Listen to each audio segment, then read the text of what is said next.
Salut, j'espère que vous allez bien. Voilà. Pour ceux qui nous suivent depuis quelques temps, savent que ça fait 5 mois que nous sommes ici et aujourd'hui nous allons faire en quelque sorte un petit bilan des choses que nous avons pu atteindre, et dire un peu aussi les difficultés que nous avions eu à rencontrer en tant que couple et essayer de conseiller les autres, ceux qui voudront venir en couple, les choses qu'ils doivent éviter avant de venir quand ils seront ici.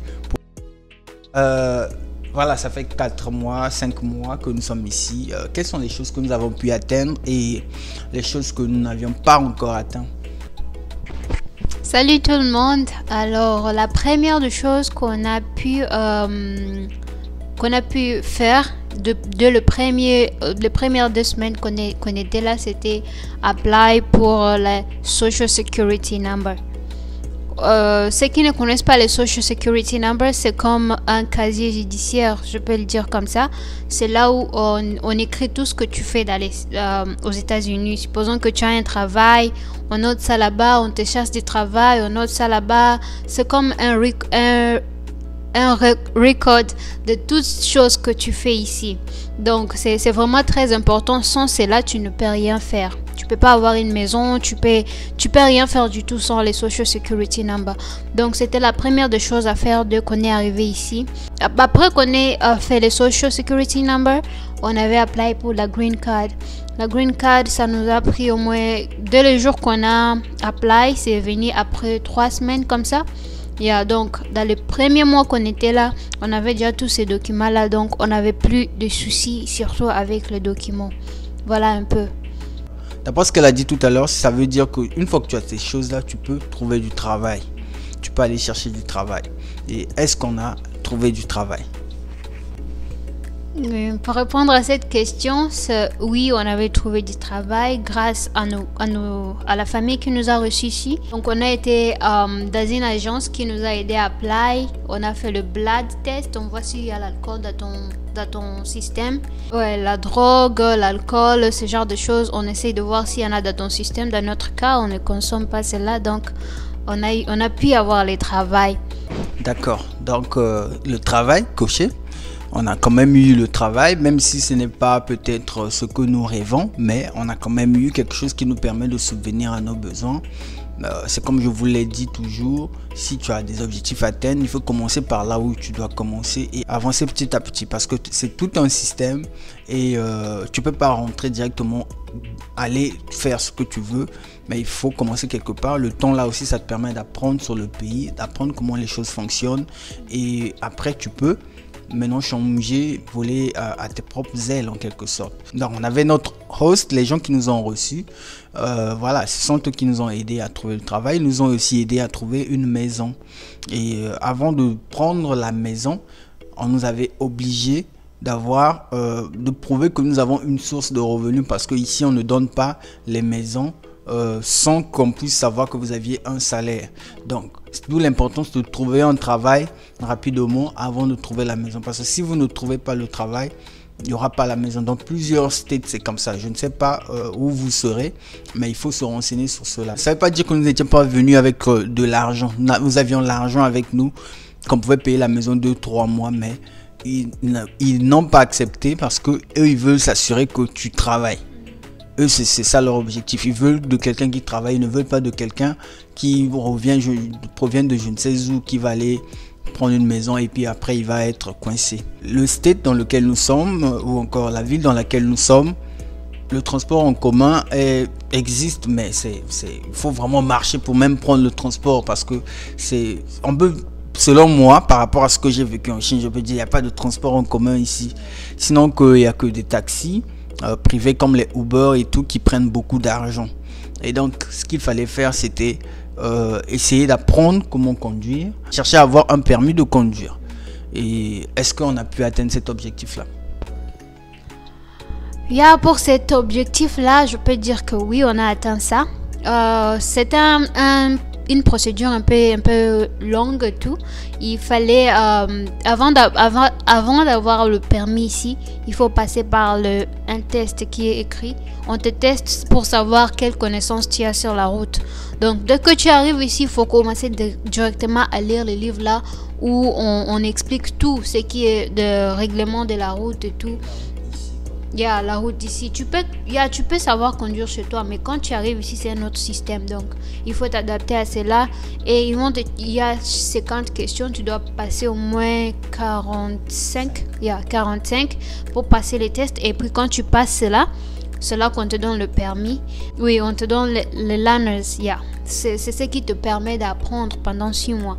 Et puis, dès que cette durée de 6 mois est finie, c'est là qu'on te donne maintenant. Tu peux maintenant faire les tests sur la route. Et puis là, si tu valides, on te donne le license. Donc, en venant ici, nous sommes venus à 2. Donc, nous sommes en couple, comme vous le savez. Et il y a certaines choses que nous avons découvertes. Dis-moi. Est-ce que tu trouves que le fait de venir en couple a un avantage et quels sont peut-être les inconvénients, les choses qu'on ne doit pas faire quand on vient en couple d'après l'expérience que nous avions eue ou encore l'expérience que nous sommes en train de vivre? Moi, je dirais en tant que couple, il y a beaucoup d'avantages que d'inconvénients. Dans le sens où, parlons dans le sens le finance, ce qui concerne le finance. Ici, les choses sont trop coûteuses, donc tu dépenses plus. Donc, le fait d'avoir quelqu'un à côté de toi, ça vous aide à équilibrer en fait les dépenses et les savings, car les savings sont vraiment très importants. Et à part ça, la compagnie, avoir quelqu'un sur qui tu peux compter en cas de stress, en cas de problème, ou si tu sais pas chez qui tu peux tourner. Ouais, dans ce sens-là aussi, c'est vraiment très important d'avoir quelqu'un à côté de soi. Ce qu'elle a dit est quelque chose de très important, très pertinent, dans ce sens que, vous savez, quand vous venez à l'étranger, vous allez découvrir beaucoup de choses par vous-même. Et c'est parfois difficile de faire face à certaines choses, certaines pressions, parce que, croyez-moi, c'est pas facile. C'est quand même difficile de faire face à ces choses-là soi-même.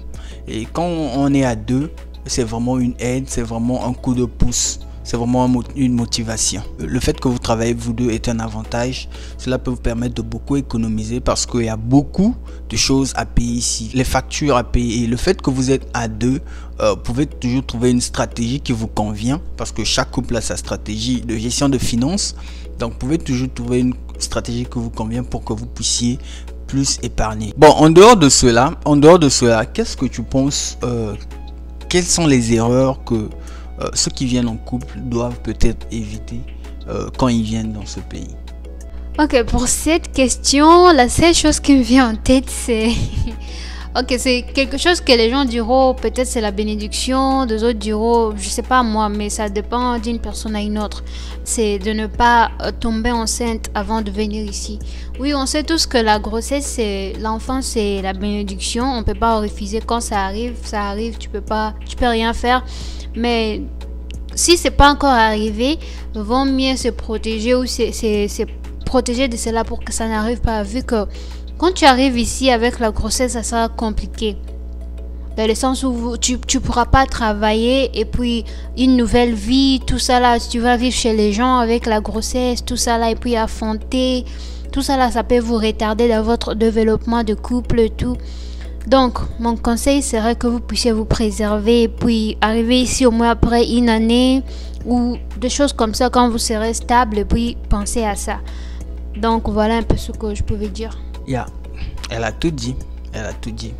Parce que d'aucuns penseraient que bon, on vient ici, donc il faut emmener peut-être une grossesse et puis on va les mettre au monde là-bas, on aura un bébé américain. Mais les gars, c'est pas facile. C'est pas quelque chose de facile parce que c'est une nouvelle vie. Déjà quand vous venez, la femme est enceinte. Pour qu'elle travaille, ça sera parfois compliqué. Vous voyez. Et vous savez, après que le bébé est né, il faut encore un certain temps à la maman pour que le bébé puisse un peu grandir et qu'elle reparte au travail. Ça veut dire que toutes les charges pourront peser ou vont peser sur l'homme.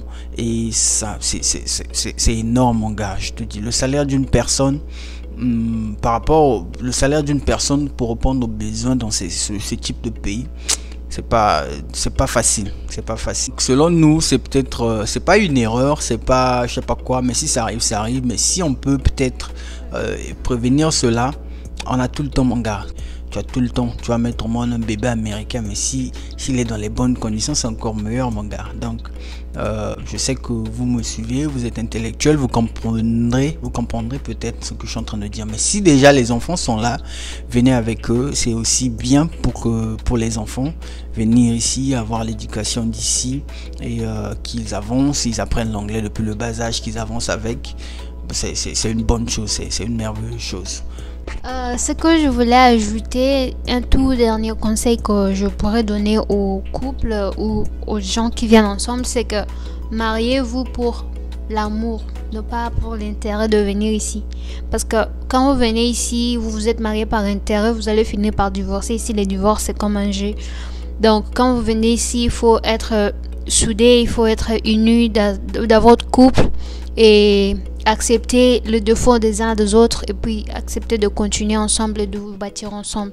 C'est ce que je voulais ajouter. Ici, tu vas plus passer du temps avec ta conjointe ou ton conjoint.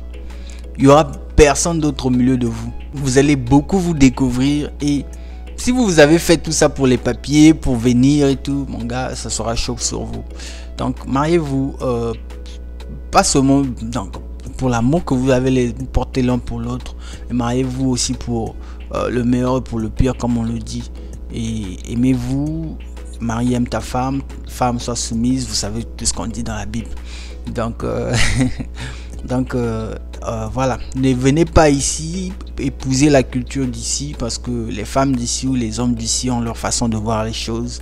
Mais sachez que nous sommes africains et nous avons aussi nos cultures.